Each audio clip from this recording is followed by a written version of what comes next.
Hello, I'm James Shadd of the Shadd Law Firm.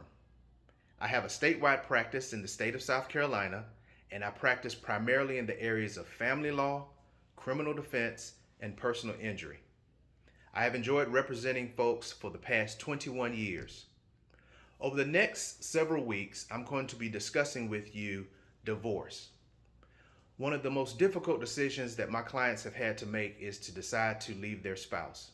And so over these years, I have developed a way of sharing with them the pitfalls of going through a divorce and the advantages as well. There may be certain questions that a person may have in these uncertain times. When do I leave my spouse? When is it financially beneficial to do so? Should I wait? What will happen with the kids? What will happen with my retirement? What will happen with the debt that we have built up? Frankly, what will happen to the dog? These and other issues are things that will be pressing upon a potential client. And because it's a very emotional thing, you want to have someone that is going to be compassionate, that is also going to talk to you in a confidential and a professional manner, that will give you the pros and cons, whether to move forward, whether to wait. There may be advantages to waiting. There may be advantages to going forward, striking while the iron is hot, so to speak. And then if there's something that is going on in the marriage that the court should become aware of. For example, in South Carolina, there are really 5 ways to get a divorce. 1, if the parties have lived separate and apart for at least 1 calendar year.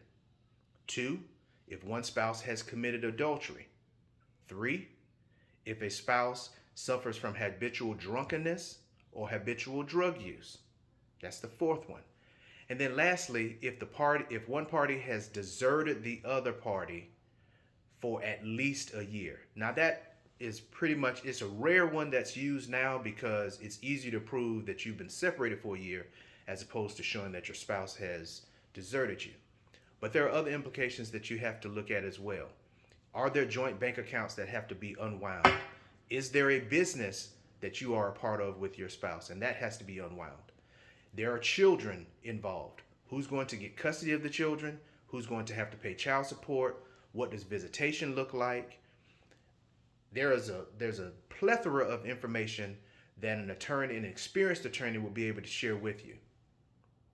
So when you make that crucial decision to divorce your spouse, it is best to speak to an attorney who has the experience, who has the zealous advocacy to fight for you, but who's going to walk this emotional journey with you all the way to the end. Divorces can go on for as much as a year in South Carolina, or it can be quite short, anywhere from 90 days to 6 months. And it may take that in order to find all the information that you'll need, because sometimes spouses will hide income or expenses, debt that they have that could have an impact on you moving forward. So again, if you're in that situation, I'm going to call upon you to give me a call at 803-771-7460. That's 803-771-7460. Or you can request a consultation at my website, shaddlawsc.com. Or just DM me. We can speak by direct message and set up a consultation as well. But just remember that you do not have to stay in a marriage that is already failing. Get an advocate that's going to work for you and with you. And I will be there where your I do goes to I want anymore. Again, I'm James Shadd. And again, please check out YouTube every single Friday where we will have more information regarding divorce. Thanks and take care.